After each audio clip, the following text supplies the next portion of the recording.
In this video, I'm going to teach you how to create the fan of depth and some ground lines on a 2-point perspective. And if we take a look back at the floor plan, you can see here that this floor plan is what we see if we stand here and look in this corner. You can see we've got 18 foot long wall on the left and 25 foot long wall on the right hand side.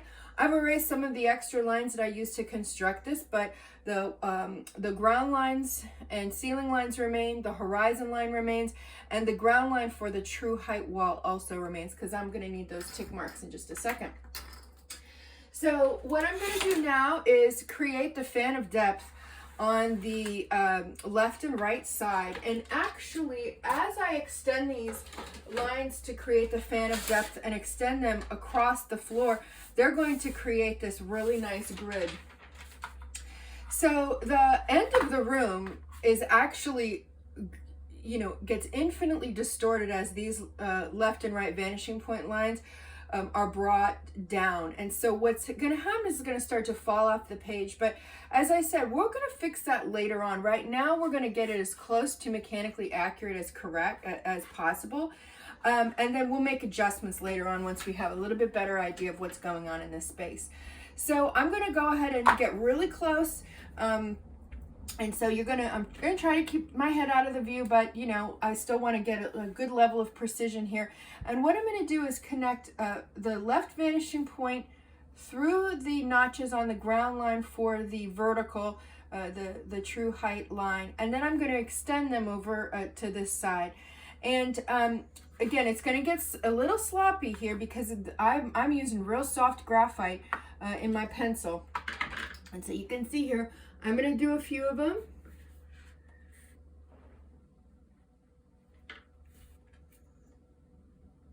And what I'm going to do is actually, I'm not going to draw the line over here that extends all the way through. I'm going to show you how to do it just to reduce the clutter on your page as much as possible. So I'm just going to start my line where it hits the ground line of the room.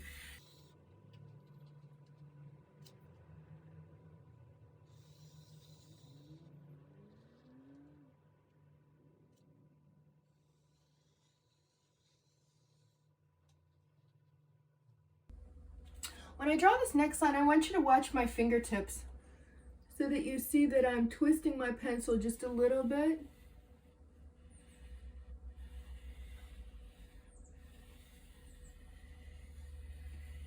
To get consistency in the lead so the tip of my lead doesn't get so flat. You can see it got a little wobbly.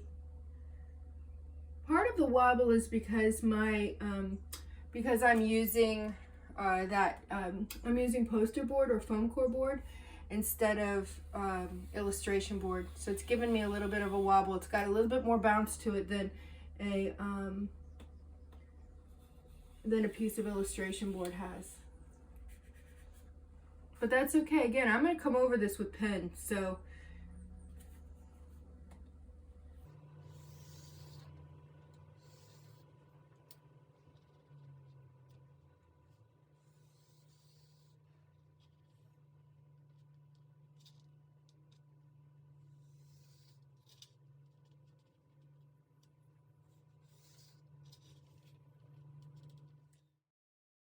while I'm doing this, as you get more experience with sketching and drawing in perspective, you'll be doing these grid lines are really important to keep in all the time, but you may actually decide that you like the look of having the sort of the light traces come through, and that's one way that kind of you can, in an artistic way, emphasize the hand drawn qualities of a perspective. And so as you draw things, eventually you're going to be using these vanishing points so much that you're going to start to see lines that all kind of expand out from the vanishing points and emphasize their location.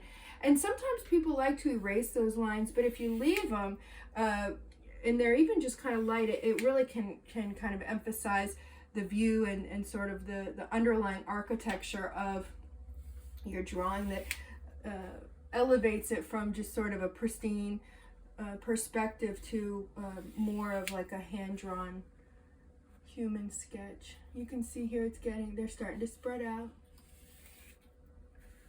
And I'm going to draw this very last one right here. Beautiful. Okay, so if you've done your job correctly, you can see the fan of depth. They're getting wider as they get closer to the viewer. I've got a piece of broken lead here that's giving me problems. Okay, then we're going to go ahead and do the same exact thing on the right hand side, but I'm going to start from the outermost for no particular reason, but it's just going to be a little bit easier. Now I'm going to start to smudge, and just be aware that that's a part of it. Try not to touch too much. Now what I'm doing is I'm going really light on the line, and then as soon as I cross that corner ground line, that's when I start to press hard. So you can see light, light, light, light, light, and then I'm pushing down.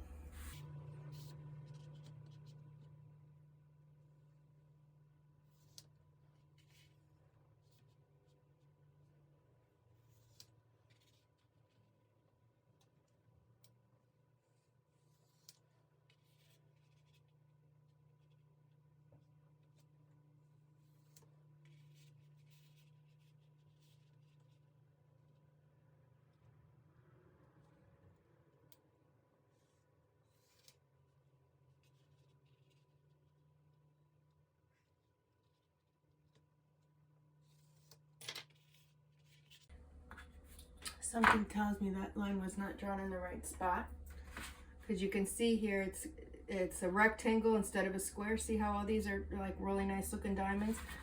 Let me take a look at that again. Yeah, I got ever so slightly off.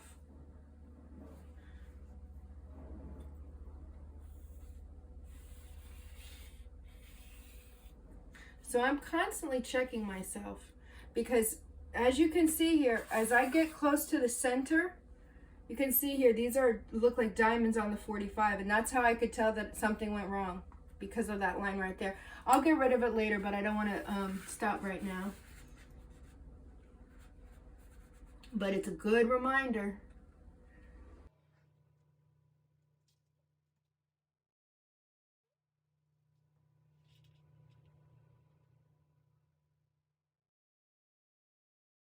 Let's see. Things are getting a little bit off, just a little bit off. So I'm going to go ahead and I'm going to go now from and this is the hard part. This happens. You start to see, as you complete steps, you start to see where things are getting a little bit off. So I'm going to just kind of reorient myself, and I'm going to start working on the corner, the lines in the back.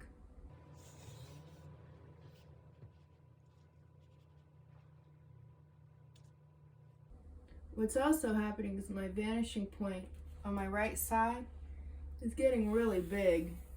See, you can see it's turning into quite a large blob.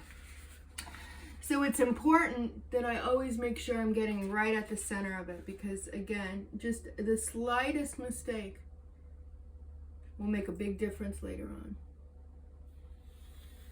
Not even later on, right now.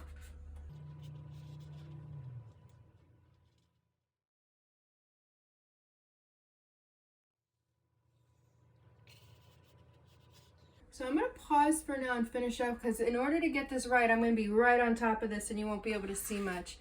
But all I'm going to do is really just make sure that this line right here is exactly in line with this line, and that it's extending over here, okay? And you can see here it's getting real smudgy, see? So be really careful.